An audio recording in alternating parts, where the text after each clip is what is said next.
Глава 1576. Встреча. Поскольку Хань Ли намеренно пытался обойти близлежащие города, он предпочитал летать над чрезвычайно бесплодными и пустынными местами, и в течение первых нескольких дней своего путешествия он не столкнулся с какими-либо трудностями. Он лишь изредка видел, как культиватор спешно пролетал вдалеке, направляясь к нескольким близлежащим городам. При виде этого Хань Ли покачал головой, но не предпринял никаких усилий, чтобы предостеречь их от путешествия к месту назначения. У всех этих людей был чрезвычайно низкий уровень культивации на стадии заложения основ и формирования ядра. Перед лицом внезапной атаки, которую раса Цзяочи предприняла против этой области, они, естественно, возлагали свои надежды на путешествие в города, чтобы сбежать из области, используя свои транспортные формации, или искать защиты от высокоранговых существ в этих городах. Пролетев в одиночестве более 10 дней, Хань Ли наконец столкнулся с группой бронированных воинов расы Цзяочи. Их было не так уж и много, всего около дюжины, но каждый из них летел верхом на белоснежном двуглавом соколе. Самым могущественным существом среди них был культиватор стадии зарождающейся души, в то время как все остальные обладали уровнями культивации на стадии формирования ядра.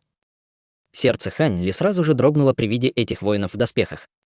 Если он правильно помнил, поблизости не было городов, так почему же эти существа Цзяочи появились в таком уединенном месте? Хань Ли был весьма сбит с толку этим развитием событий, но он не очень встревожился, так как эти существа были недостаточно сильными, чтобы представлять для него угрозу.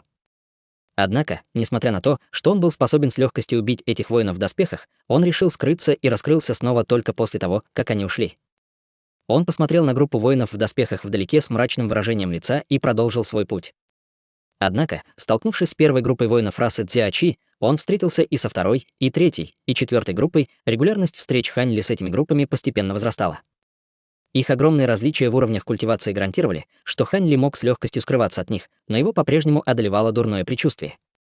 Может быть, вся эта территория находилась под контролем расы Цзяочи. Как только Хань Ли начал осознавать свою ситуацию, раса Цзяочи захватила город, который был в несколько раз больше, чем город Зеленого Света. В городе было 3 высокоранговых существа Цзяочи, которые находились во дворце и разговаривали друг с другом об этом. Рыжая женщина и худой, сморщенный пожилой мужчина стояли по обе стороны от золотого стула в холле, в то время как на стуле сидела молодая женщина лет 20. У женщины были красивые черты лица, но ее кожа имела слабый металлический серебристый оттенок.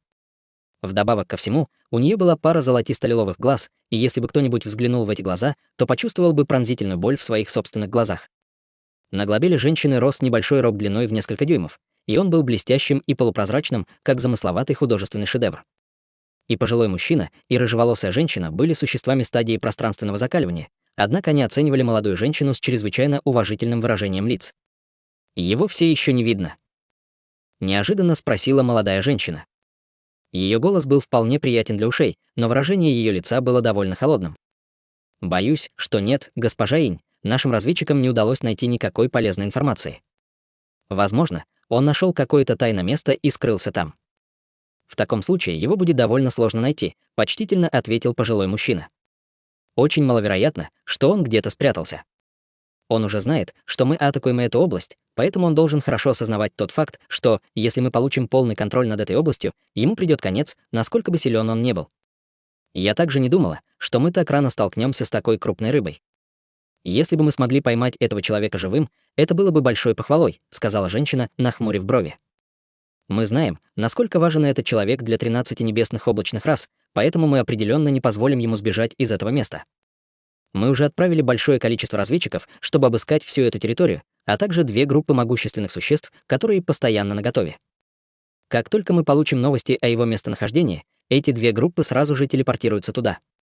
Подобная телепортация ограничена определенным расстоянием, и за нее придется заплатить огромную цену, но я уверена, что поимка этого человека стоит того», — уважительно вмешалась рыжая женщина. «Хорошо, тогда я оставляю это на вас. Кстати, разве посланник Ту не просил нас помочь кого-то захватить несколько дней назад?» Внезапно спросила женщина. Да, мастер Ту и другие действительно раздали портреты всем близлежащим городам, проси их найти этого человека.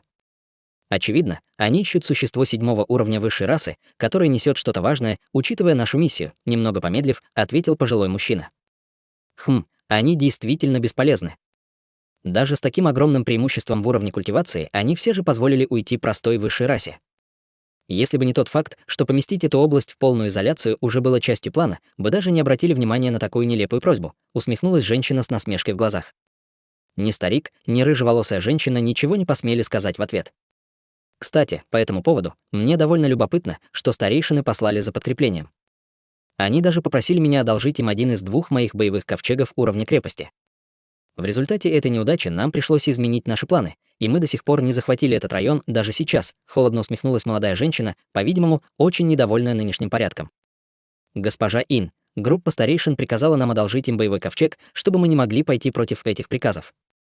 Учитывая, что группа старейшин так высоко ценит эту миссию, можно с уверенностью предположить, что все, что было мобилизовано ради обеспечения безопасности, должно быть чрезвычайно важно для нашей расы. К счастью, старейшины направили к нам новую группу боевых марионеток, и их будет достаточно для того, чтобы полностью контролировать этот район. В настоящее время в этом районе осталось только 2 города, которые еще не завоеваны нашими силами, осторожно ответила рыжеволосая женщина. Эти марионетки относительно полезны в крупномасштабных битвах, но бесполезны для патрулирования и отслеживания. Большая часть наших сил была развернута, чтобы заблокировать этот район, а 2 оставшихся города имеют мощную оборону, так что у них все еще есть убежище, которое мы не смогли победить. Похоже, мы не можем позволить себе столько бездействовать. Мы должны вырвать полный контроль над этой областью до того, как прибудет остальная часть нашей армии. У меня нет выбора, кроме как совершить поездку лично, иначе я не смогу ответить перед группой старейшин, сказала женщина, и в ее глазах вспыхнул холодный свет. Услышав это, пожилой мужчина слегка запнулся, а затем на его лице появилась ласковая улыбка. Если в дело вмешается госпожа Ин, тогда мы с легкостью сможем покорить оставшиеся 2 города. Тогда решено. Как только здесь обо всем позаботятся, завтра отправимся на боевой ковчег, проинструктировала молодая женщина. Да. Рыжая женщина и пожилой мужчина поспешно поклонились в унисон. Полмесяца спустя Хань Ли находился под одним пышным деревом у подножия небольшой горы. На нем была тонкая черная вуаль, полностью скрывавшая его ауру, но он продолжал с мрачным выражением смотреть в небо. Недалеко от него в воздухе парили 2 одинаковых серебряных острова. Эти 2 серебряных острова были очень похожи по внешнему виду на тот, что появился над городом Зеленого Света, за исключением того, что его размер составлял всего несколько тысяч футов. Несмотря на это, 2 меньших боевых ковчега все еще были окружены огромной ордой воинов в серебряных доспехах и двухголовых гигантских соколов. Раса Цзяочи развернула эти силы только для того, чтобы уничтожить чужеземное существо, которое они уже окружили. Это был мужчина лет 50 или 60 с серовато-белыми волосами и необычными чертами лица. Его руки были заложены за спину, и он неподвижно стоял на вершине летающего ковчега. По обе стороны от него было по чудовищной марионетке. У одного из них было тело лошади, но голова змея, и она была размером в несколько десятков футов, излучая мерцающий лазурный свет. Другая марионетка выглядела как странный лев с 7 головами, одна из которых была больше остальных 6. У нее был чрезвычайно жестокий вид, и сама она была размером более 200 футов.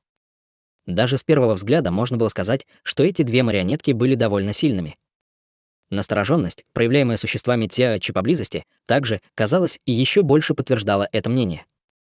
Хань Ли с интригой наблюдал за последовавшей конфронтацией. Когда он впервые обнаружил в этом месте столько существ Цзяочи и пару боевых ковчегов, он был очень напуган. Однако затем он сразу обнаружил, что среди существ Цзяочи не было существ в стадии пространственного закаливания или выше, и что все они окружили чужеземное существо.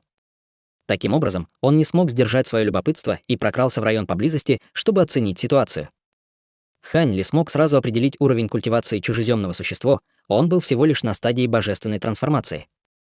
Однако ауры, излучаемые 2 марионетками по обе стороны от него, указывали на то, что они были эквивалентны по силе существам на стадии пространственного закаливания. Более того, один из них находился на средней стадии пространственной закалки, а другой — на поздней стадии пространственной закалки. Сила 2 марионеток, естественно, поразила Хань Ли. Однако еще больше его сбивало с толку то, почему это чужеземное существо просто не применило своих могущественных марионеток, чтобы убить этих существ Цзяочи и гигантских соколов. Почему вместо этого они оказались в тупике? Этих гигантских соколов и воинов в доспехах действительно было много, но самыми могущественными существами среди них были лишь несколько лидеров стадии божественной трансформации. Единственной потенциальной причиной для беспокойства были 2 серебряных боевых ковчега, поскольку было неизвестно, какими способностями они обладают. Пока эти мысли проносились в голове Хань Ли, чужеземное существо, окружённое росой Цзяочи, огляделось по сторонам и сделало печать заклинания. После этого 2 марионетки, наконец, начали действовать. Лошадь-марионетка с головой змея резко распахнула свои крылья, и они превратились в пару массивных лезвий, которые взлетели в воздух во вспышке лазурного света. В следующее мгновение лазурный свет пронесся по окружающей местности, и около дюжины гигантских соколов и бронированных воинов были мгновенно разрезаны пополам. Между тем, марионетка Лев открыла все 7 пастей одновременно, и оттуда изнутри вылетело бесчисленное количество огненных шаров, мгновенно образуя море пламени, которое затопило всех врагов в другом направлении. Бронированные воины изначально были весьма встревожены этим внезапным развитием событий, но по приказу лидеров стадии божественной трансформации все они подняли свои клинки и начали бесчисленные атаки на двух марионеток. В то же время все гигантские соколы поднялись в воздух и бросились на марионеток. Внезапно грянули оглушительные взрывы и послышались визги, знаменуя начало напряженной битвы.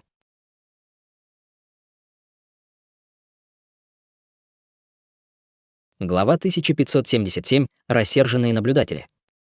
Результат столкновения оказался таким же, как и ожидал Ханли. Как только две марионетки стадии пространственного закаливания начали действовать, воины в доспехах и гигантские соколы уже не могли с ними сравниться. Их либо разрезали на несколько сегментов, либо они падали с неба с воплями боли, а их тело сжигало бушующее пламя. Однако существа Цзяочи, казалось, заранее ожидали, что это произойдет, поэтому не были так обеспокоены. Вместо этого множество воинов в доспехах внезапно похлопали себе по поясу, и оттуда вылетели полоски пятицветного света, устремившись к длинноволосому чужеземному существу.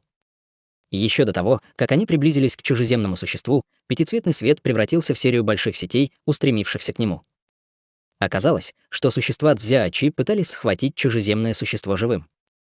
Хань Ли был очень удивленно увиденным. Прямо в этот момент чужеземец холодно фыркнул и внезапно топнул на летающий ковчег под ногами. Ковчег тут же вспыхнул желтым светом, после чего возник плотный желтый световой барьер. Затем чужеземец сделал печать заклинания, и над световым барьером мгновенно появился слой белых дуг молний. Как только эти большие сети спустились, они превратились в шары духовного света, сверкающие дугами молний. Прежде чем воины в доспехах получили возможность применить какую-либо другую тактику, длинноволосый чужеземец перевернул обе руки и призвал пару мерцающих золотых сокровищ, похожих на круглые щиты, а затем подбросил их в воздух. Два сокровища с грохотом вырвались вперед, и все окружающие воины в доспехах с тревогой уставились на них. Однако два золотых сокровища просто круг в воздухе и вернулись к чужеземному существу, к большому удивлению всех окружающих существ Цзяочи. После глухого удара два щита врезались в его тело, и оба они начали излучать пронзительный золотой свет. Сразу после этого чужеземное существо полностью исчезло, но вместо него появился большой золотой шар диаметром около 10 футов. Шар сиял золотым светом, и казалось, будто он был сделан из чистого золота. Кроме того, на его поверхности были вырезаны разнообразные руны, поражая зрителя чувством загадочности и интриги. От золотого шара раздался ряд своеобразных визжащих звуков, вслед за которыми по всей его поверхности появилось бесчисленное количество острых лезвий, каждое около фута длиной. Затем мяч влетел в толпу, оставляя за собой следы остаточных изображений. Острые лезвия на поверхности золотого шара не выглядели чем-то особенным, но все воины, соприкоснувшиеся с ними, были разрезаны на несколько частей, не имея возможности оказать какое-либо сопротивление. Все атаки, направленные на золотой шар, также были отражены его высокой скоростью вращения. В мгновение эка золотой шар присоединился к марионеточной лошади, и они вместе летели в одном направлении. Марионеточный лев по пятам следовал за ними, и огненные шары продолжали безжалостно вырываться из ее пасти. Большинство огненных шаров были нацелены на гигантских соколов, летающих на больших высотах, что не позволяло им попытаться нанести удар сверху. Все трое объединились в смертельное трио. Около 100 воинов в доспехах и гигантских соколов были мгновенно убиты, и троица собиралась сбежать. Внезапно одно из существ Цзяочи стадии божественной трансформации издало громкий крик, и воины вокруг чужеземного существа и его марионеток внезапно отступили, рассредоточившись во всех направлениях.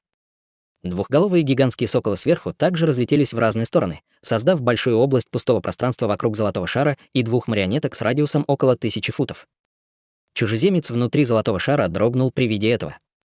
Именно в этот момент два боевых ковчега в небе, наконец, начали действовать. Сотни кристаллических столбов на нижних сторонах боевых ковчегов одновременно засветились, и вслед за этим сверху посыпались белые столбы света.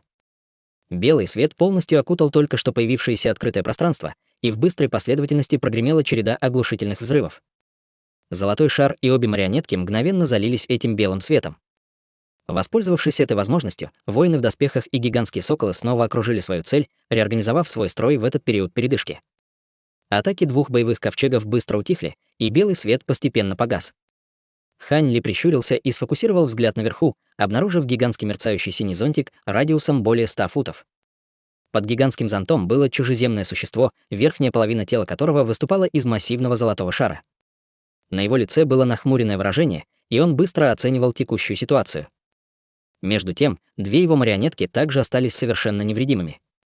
Казалось, что чужеземец больше не хотел тянуть кота за хвост. Он тихонько вскрикнул и, подняв руку, взмахнул ей. Гигантский зонт над ним сразу же резко сжался во вспышке духовного света, уменьшившись до нескольких дюймов, и приземлился ему в руки. Затем он повернулся, и его верхняя часть тела снова исчезла в золотом шаре. В то же время две марионетки снова взлетели в воздух, и завязался еще один ожесточенный бой.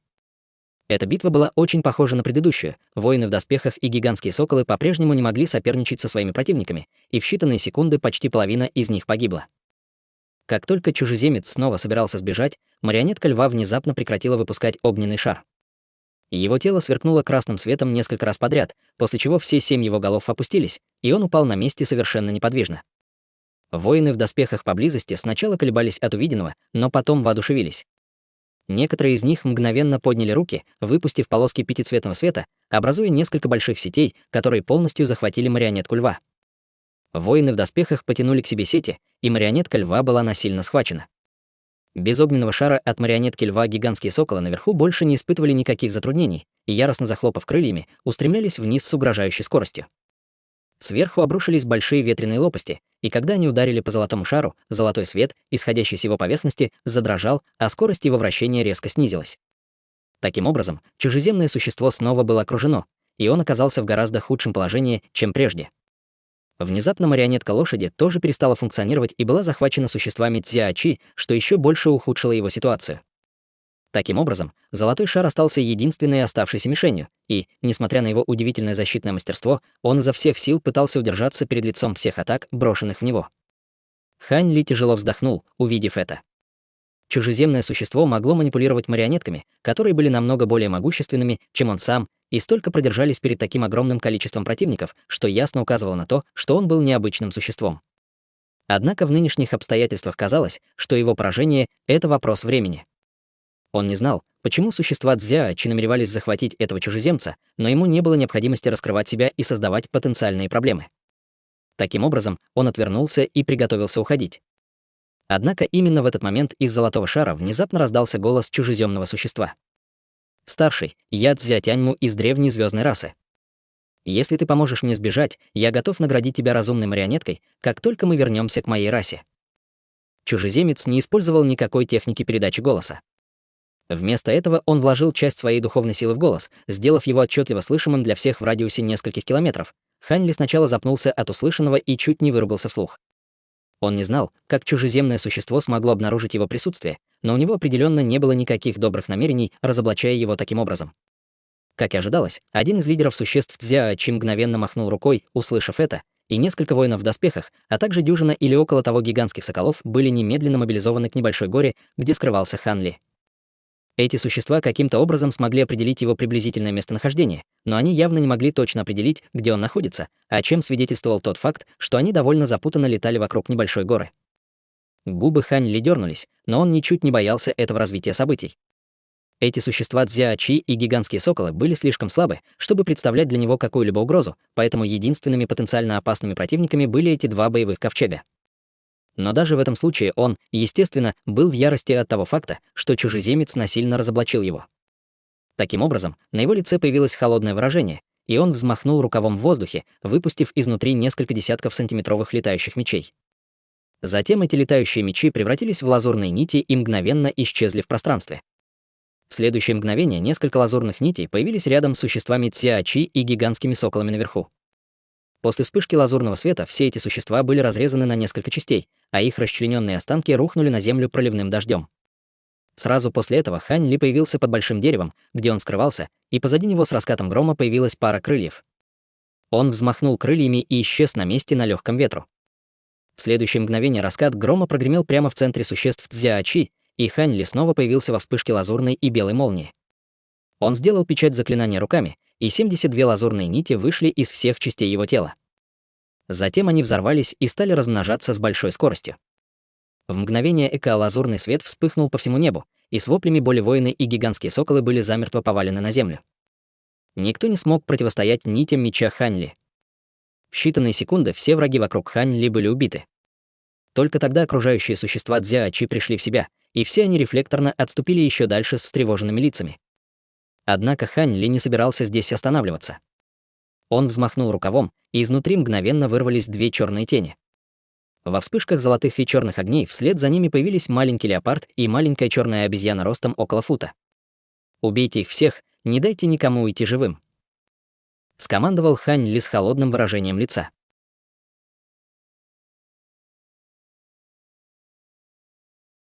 Глава 1578. Появление новых врагов. Не успел Хань Ли отдать этот приказ, маленький леопард качнулся, создав около дюжины собственных проекций, и все они мгновенно устремились в толпу. Тело маленькой обезьяны вспыхнуло черным светом, и она увеличилась в несколько десятков раз по сравнению с первоначальным размером, превратившись в массивную черную обезьяну более 200 футов высотой. Обезьяна ударила себе в грудь кулаками, холодно фыркнув, и из ее ноздрей вырвалась полоска желтого света. Все двуглавые соколы, которых поразил этот желтый свет, попадали с неба, словно пьяные. Затем гигантская обезьяна яростно взмахнула кулаками вверх, разбив гигантских соколов на мясной фарш, словно они были не более чем надоедливыми насекомыми. Сам Хань Ли снова обрушил летающие мечи на окружающих врагов.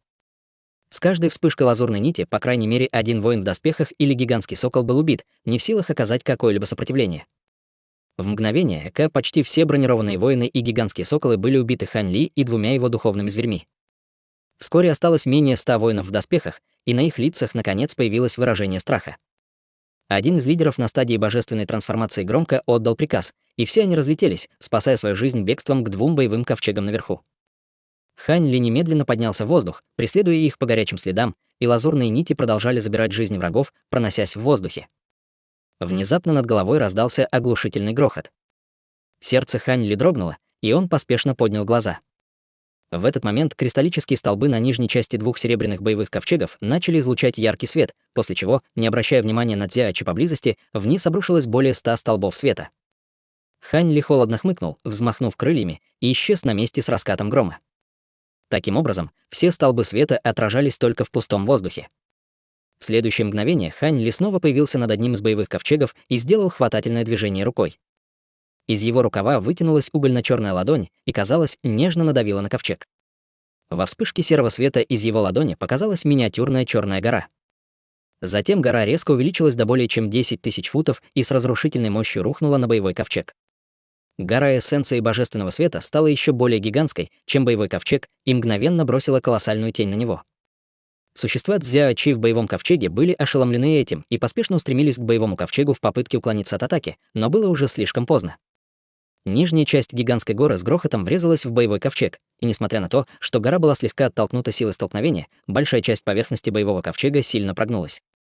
В то же время он был протаранен сверху, сильно ударившись о землю внизу. Почти половина всего ковчега утонула в земле, и было совершенно ясно, что в ближайшее время он больше не сможет летать.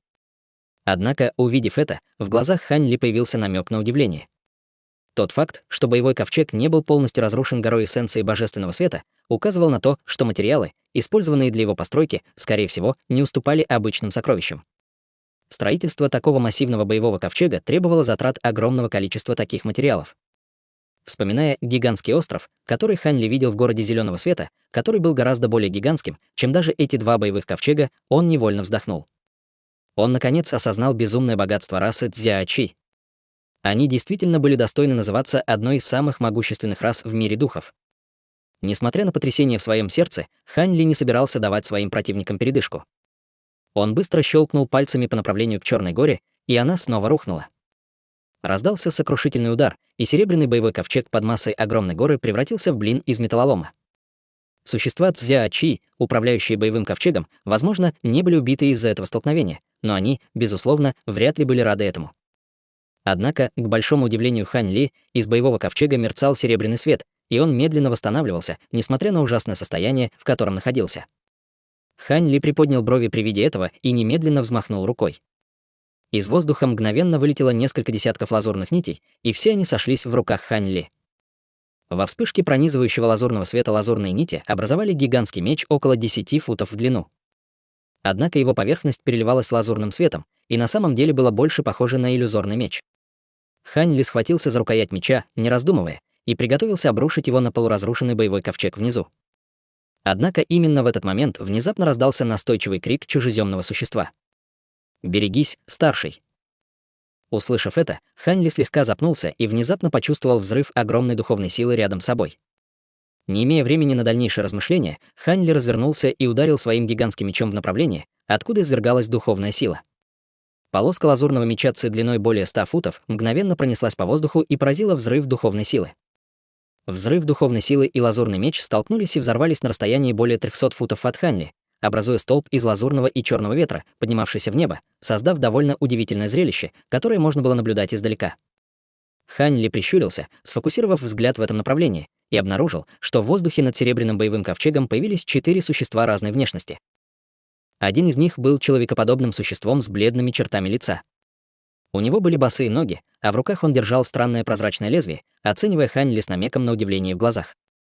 Оказалось, что именно он тогда начал эту скрытую атаку. Остальные 3 существа состояли из пожилой женщины, карлика и гигантского неандертальца, одетого в звероподобную одежду. Хань Ли направил к ним свое духовное чутье и обнаружил, что тот, кто только что напал на него, был существом на средней стадии пространственного закаливания, в то время как остальные 3 находились на ранней стадии пространственного закаливания. Он уже осмотрелся по сторонам и не смог обнаружить этих 4, поэтому не был уверен, откуда они появились. С этими 4 существами на стадии пространственного закаливания, безусловно, будет сложнее разобраться, чем с этими воинами в доспехах, но они по-прежнему не представляли угрозы для Хань Ли. Ему было лишь немного любопытно, как им удалось избежать его обнаружения. У тебя хватило смелости уничтожить боевой ковчег из нашей расы Цзяочи. Судя по всему, ты не из 13 небесных облачных рас. В любом случае, нам просто нужно поймать тебя и допросить, холодным голосом сказал бледнолицый. Затем он перевел взгляд в другую сторону. Из золотого шара снова появилось чужеземное существо, и он с мрачным выражением лица оценивал 4 культиваторов стадии пространственного закаливания. «Мистер Цзя, я слышал, что ты даже не чистокровное существо звездной древней расы. В таком случае, почему ты сражаешься на стороне 13 небесных облачных рас? Перед тем, как приехать сюда, старейшины нашей расы упомянули тебя, высоко оценивая твое мастерство в марионеточном искусстве. Старейшины также пообещали, что, если ты захочешь присоединиться к нашей расе Цзяочи, они любой ценой преобразят твое тело, чтобы дать тебе чистейшую родословную, и я могу гарантировать, что в результате этого твоя база культивации значительно возрастет. При подходящих возможностях в будущем для тебя не будет проблемой стать существом святой расы, сказал бледнолицый человек с уважением. После короткого молчания Цзя Тяньму невыразительно покачал головой и ответил: «Присоединиться к расе Цзяочи? Меня это не интересует. Возможно, у меня не самая чистая родословная, но я в огромном долгу перед старейшинами нашей звездной древней расы, так что я не буду клясться в верности какой-либо другой расе. Кроме того, я уверен, что я вам нужен не только из-за моих навыков создания марионеток. На самом деле вы также планируете допросить меня о секретах 13 небесных облачных рас, верно?» Вместо того, чтобы прийти в ярость из-за отказа Цзя Тяньму, бледное существо улыбнулось и продолжило: «Мистер Цзя, ты все еще думаешь, что у тебя есть шанс сбежать отсюда? Твои марионетки действительно очень сильны, но ты уже исчерпал запас своих духовных камней, не так ли?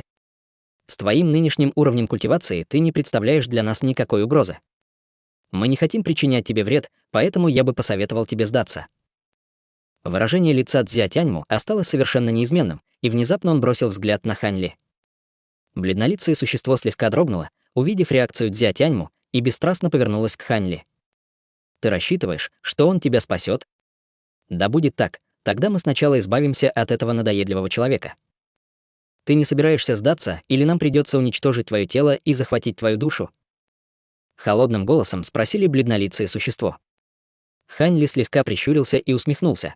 «Ты, конечно, умеешь трепать языком. Интересно, в бою ты настолько же хорош?» Бледнолицее существо было довольно удивлено ответом Хань Ли. Он внимательно оценил Хань Ли, как вдруг ему в голову внезапно пришла мысль, и он, изменившись в лице, повернулся к пожилой женщине в их группе. «Этот человек выглядит знакомым. Это случайно не тот, кого посланник Ту попросил нас захватить несколько дней назад? Теперь, когда ты упомянул об этом, он действительно выглядит как тот мужчина на портрете. Он должен быть достаточно могущественным, чтобы сбежать от посланника Ту». Пожилая женщина кивнула, и в ее глазах блеснул холодный свет. 2 других существа в группе были довольно удивлены услышанным. «Ха-ха, это действительно он. В таком случае нам повезло, мы выполним сразу 2 миссии. Если подумать, то мы должны быть благодарны ему за то, что уничтожил другой боевой ковчег. В противном случае, если бы другая команда тоже была телепортирована сюда, нам пришлось бы разделить награду за выполнение этих миссий с ними», — захохотал гигант, одетый в шкуру зверей. «Хм, ты выглядишь вполне уверенным в себе, господин Даосисли.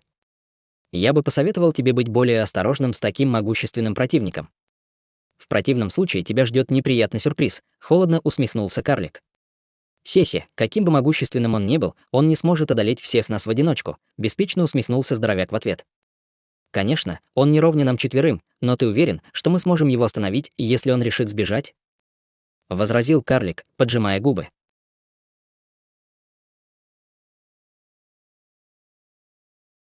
Глава 1579. Трансформация Кунпена. Группа из 4 человек небрежно разговаривала друг с другом, и, казалось, все они были в хороших отношениях друг с другом. Цена, которую пришлось заплатить, чтобы телепортировать их сюда, была, скорее всего, довольно высокой, и, судя по звукам, в это место должна была быть телепортирована еще одна команда. Однако из-за того, что один из боевых ковчегов был разрушен, они были единственными, кто здесь оказался. Тот факт, что они задействовали так много существ на стадии пространственного закаливания только для того, чтобы захватить культиватора стадии божественной трансформации, еще больше подчеркивает, что чужеземное существо не было обычным персонажем. Однако тот факт, что этим существам удалось сразу узнать его, был довольно удивительным. Казалось, что культиватор стадии интеграции тела из города Зеленого Света вовсе не собирался отказываться от его преследования. Ханьли стало еще более любопытно по поводу того, что находится внутри тех шкатулок, которые ему передало большеголовое существо. В них явно скрывалось что-то чрезвычайно важное, раз культиваторы стадии интеграции тела были полны решимости схватить его. Пока эти мысли проносились в голове Ханьли, выражение его лица оставалось совершенно невыразительным. В этот момент его леопардовый кирин и зверь плачущей души вернулись к Ханьли, сердито глядя на 4 существ со злобным взглядом в глазах. Однако они также знали, что эти 4 существа были намного сильнее тех, кого они убили раньше, поэтому они не бросались головой вперед и не атаковали безрассудно.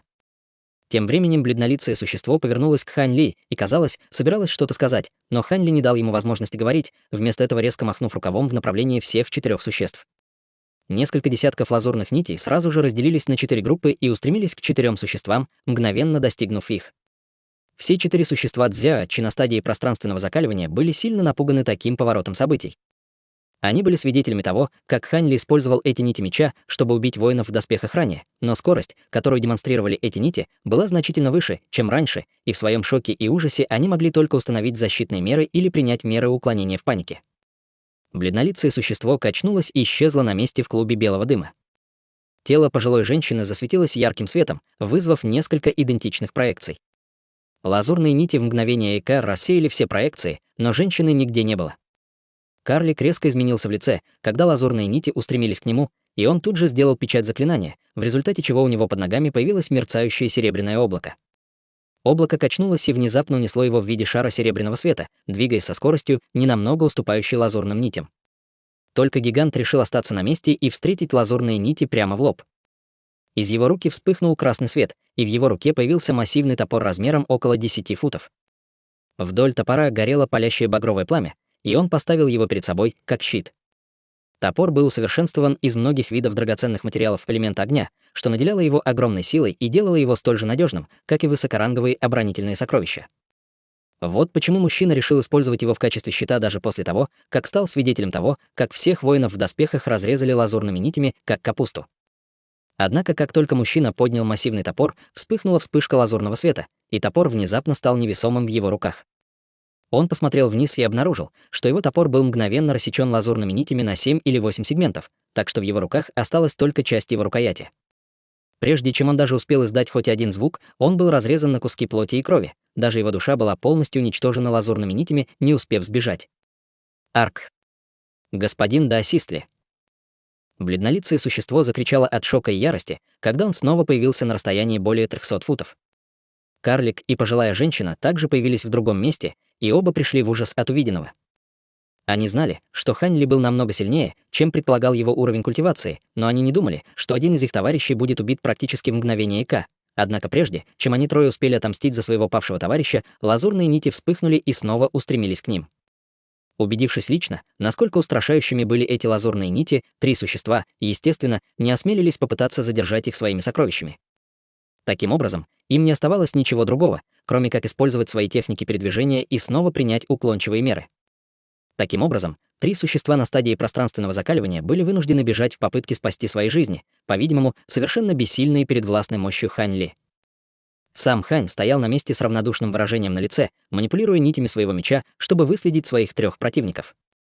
Как раз в этот момент в воздухе над головой внезапно раздался оглушительный раскат грома. Сразу после этого над головой возникло огромное пространство белого света, за которым сверху посыпались сотни столбов белого света. Штурманы оставшегося боевого ковчега видели, что 3 существа стадии пространственного закаливания были жестко оттеснены, и они использовали боевой ковчег, чтобы оказать им некоторую помощь. Хань Ли прищурился и посмотрел на приближающиеся столбы света, не пытаясь уклониться. Таким образом, его тело было полностью залито белым светом на фоне грохочущей стрелы. Лазурные нити, которые охотились за 3 существами стадии пространственного закаливания, казалось, были остановлены этим столбами света и прекратили свое преследование. Все 3 существа одновременно вздохнули с облегчением, и только тогда они остановились в воздухе, призвав несколько сокровищ. Пожилая женщина подняла руку и выпустила мерцающее золотое сокровище, напоминающее странную статуэтку с иероглифом. Карлик открыл рот и выплюнул зеленую деревянную чашу, и в то же время оттуда вылетело около дюжины желтых дротиков и начало вращаться вокруг его тела. Тем временем бледнолицее существо потерло руки, и на его запястьях появилась пара блестящих черных браслетов. Оба браслета были покрыты сложным и замысловатым узором, что придавало им довольно загадочный и интригующий вид. Даже после того, как они призвали свои сокровища, все 3 сохраняли напряженное выражение лица, глядя на бескрайнее пространство белого света вдалеке. Они были не настолько наивны, чтобы поверить в то, что Хань Ли будет убит с такой легкостью. Внезапно изнутри белого света раздался оглушительный грохот, за которым вспыхнул лазурный свет, и изнутри вырвалась огромная птица. Вначале птица была размером всего в несколько десятков футов, но ее тело мгновенно увеличилось до размеров примерно 800 футов во вспышке духовного света. Колоссальная птица взмахнула крыльями и превратилась в порыв жестокого ветра, который в следующее мгновение появился над головой пожилой женщины. С раскатом грома бесчисленные дуги белых молний, толщиной с большие чаши, вышли из тела птицы. Ее гигантские когти обрушились на сверкающую молнию, и еще до того, как они напали на свою цель, на нее уже обрушился мощный взрыв духовного давления. «Гляди в оба!»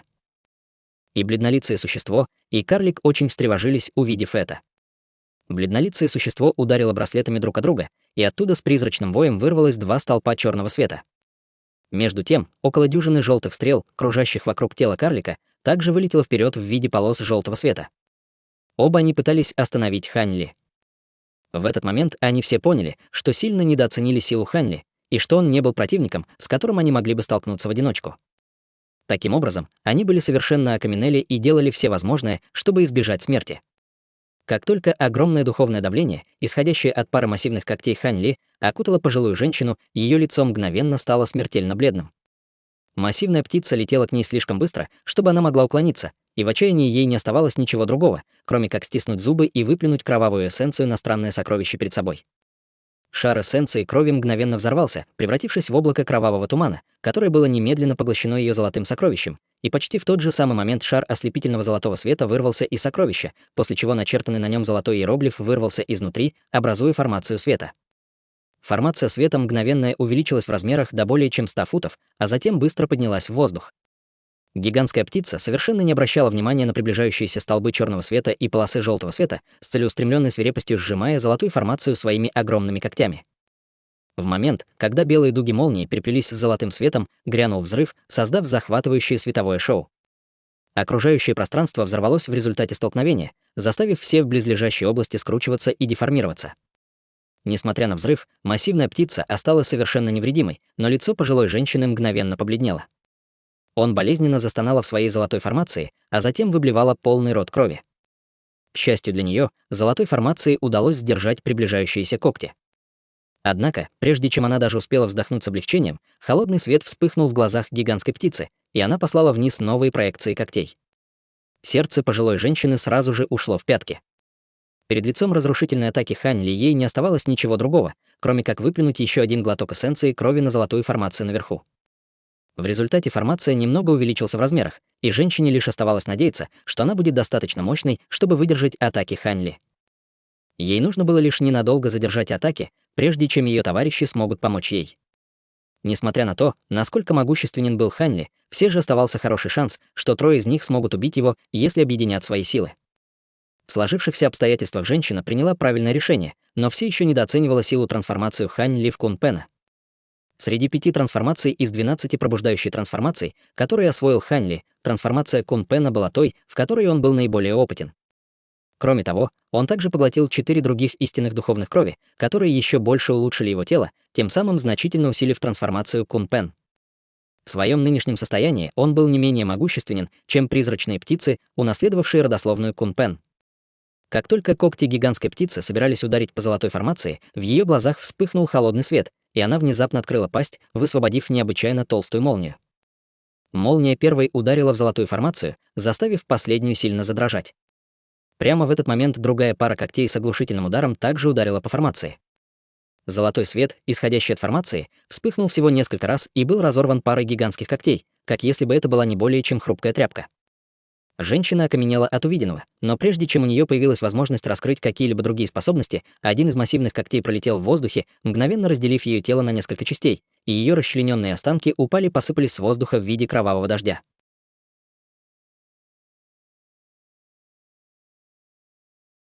Глава 1580. Последовательное убийство. В этот момент 2 столпа черного света и около дюжины желтых полос также собирались ударить по телу гигантской птицы. Однако во вспышке духовного света из тела птицы возник кристаллический световой барьер.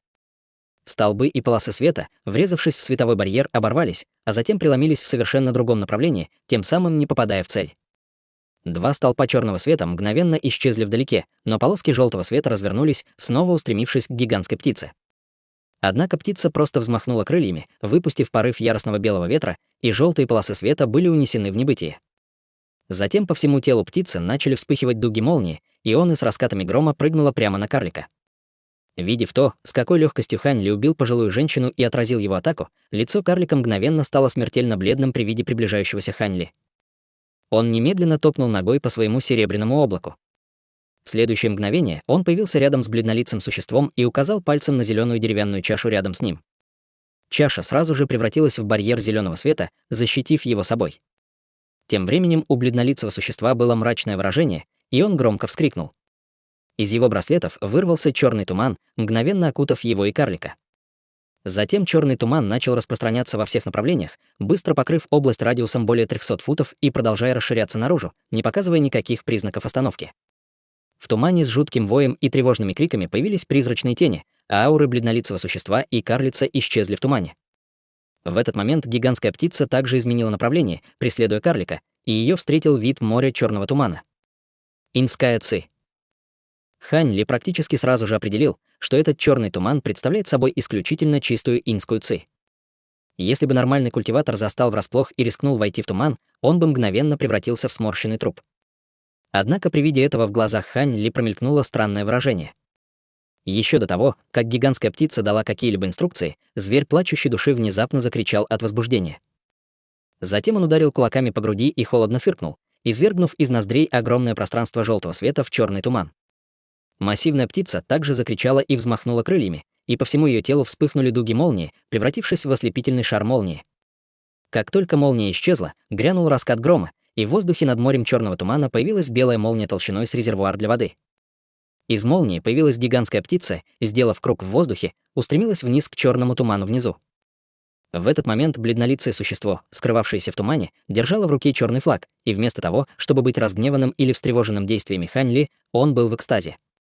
Он издал громкий крик и резко взмахнул флагом в воздухе, после чего огромное пространство черного тумана поднялось вверх, раскрывая черное призрачное лицо размером около акра. Призрачное лицо было похоже на живое существо с зеленым пламенем, вспыхивающим в его глазницах, и оно открыло свой пещеристый рот навстречу приближающейся птице. Однако прямо в этот момент вспыхнул желтый свет зверя плачущей души. Призрачное лицо только что слегка поднялось в воздух и тут же испустило вой от шока и ужаса, когда его охватил желтый свет. Массивное лицо искривилось и распалось на бесчисленные вспышки черной ци, унесенные желтым светом. Все море черного тумана внизу начало неистово бурлить в тот момент, когда появился желтый свет. Когда желтый свет прошел сквозь него, черный туман рассыпался на бесчисленные черные нити, которые исчезли в следующее мгновение. В прошлом зверь плачущей души помогал бороться с инской ци, но ему было бы довольно сложно поглотить такое огромное количество инской ци за раз. Однако после его многочисленных эволюций его пожирающий душу свет стал намного более мощным, чем в прошлом. Таким образом, большая часть черного тумана была унесена практически в мгновение ика. Таким образом, бледнолицее существо и карлик, притавшиеся в тумане, были полностью раскрыты. Бледнолицее существо держало в руке флаг, не веря своим глазам с выражением шока на лице, и как только эти два существа были обнажены, гигантская птица хлестнула в них своими массивными когтями. Лазурный свет вспыхнул от крыльев птицы и одновременно взмахнул ими вниз. Казалось, в результате ничего не произошло, но и бледнолицее существо, и карлик внезапно почувствовали, как воздух вокруг них сжался, после чего невидимая горная сила обрушилась на их плечи. Бледнолицее существо обладало превосходным уровнем культивации среди них двоих, что позволило ему выстоять, хотя и с трудом, даже перед лицом такого ужасающего давления. Напротив, его более слабый компаньон приглушенно застонал и упал на одно колено. Лазурный световой барьер вокруг него стал чрезвычайно искривленным, и большая его часть над его головой значительно прогнулась. В то же время барьер сильно задрожал, казалось, мог рухнуть в любой момент.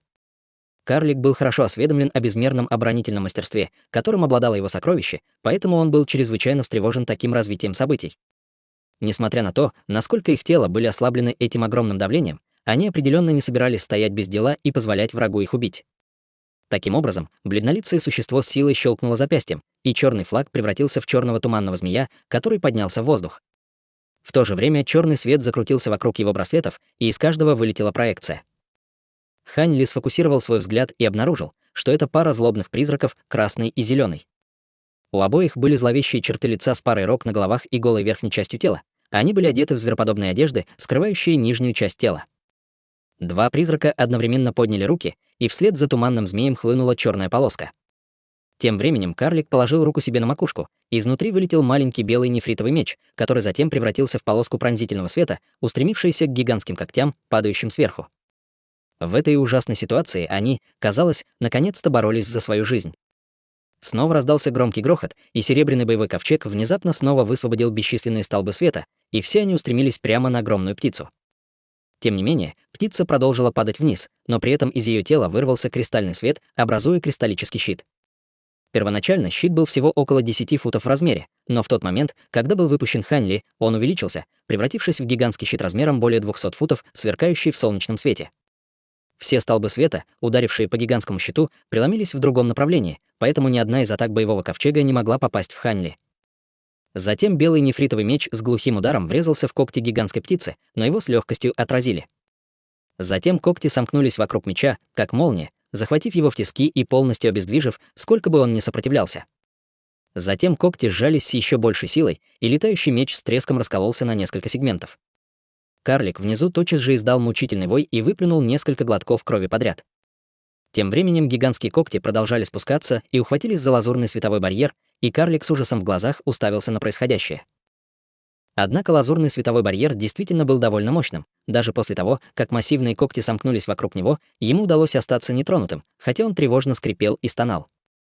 С другой стороны, туманный змей впитал огромное пространство черного света в свое тело, и он внезапно, казалось, приобрел настоящую субстанцию. Его прежде туманное и нематериальное тело покрылось слоем глянцевой черной чешуи, и он издал угрожающий рев, яростно вонзив хвост в другие когти огромной птицы. Несмотря на огромную силу птицы, черный змей действительно сдерживал ее когти. При виде этого в глазах Хань Ли мелькнуло удивление, но затем он открыл свой пещеристый клюв, и изнутри внезапно вырвался шар серебряного пламени. В то же время огромный клюв яростно клюнул. Сразу после этого черный змей был поражен шаром серебряного света и воспламенился. Затем тело черного змея быстро сжалось, как будто его пожирало серебряное пламя. В этот момент клюв гигантской птицы с сокрушительной силой ударил лазурный световой барьер. Барьер был уже на грани разрушения, и клюв его с легкостью разбил. Карлик внутри разрушенного барьера больше не мог сопротивляться, и его тело и душа были раздавлены в облако кровавого тумана гигантскими когтями, которые мгновенно сомкнулись вокруг него. Между тем, бледнолицее существо также находилось в ужасном положении. После того, как черный змей уменьшился примерно до трети от своего первоначального размера, он больше не мог противостоять массивным птичьим когтям и был немедленно уничтожен. Сразу после этого серебряное пламя охватило массивные когти, а затем устремилось к бледнолицему существу. Бледнолицее существо резко изменилось в лице, увидев смерть своего последнего компаньона, и выражение шока и ужаса наконец появилось на его лице после того, как он стал свидетелем того, как его собственное сокровище не выдерживает атак противника. В отчаянии он стиснул зубы и издал долгий пронзительный крик. Раздался взрыв, и слой малинового света покрыл его тело, а затем расширился, образовав шар света, сопоставимый по размеру с колесом фургона. Даже гигантские когти, окутанные серебряным пламенем, были отражены этим световым шаром и не смогли приземлиться на свою цель. Воспользовавшись этой возможностью, слабая малиновая тень вырвалась изнутри малинового света, преодолев расстояние в несколько сотен футов в мгновение ика, а затем унеслась на расстоянии более 1000 футов, унося ее не слишком далеко от оставшегося боевого ковчега. Благодаря способностям глаз духовного прозрения Хань Ли малиновая тень, естественно, не ускользнула от его внимания.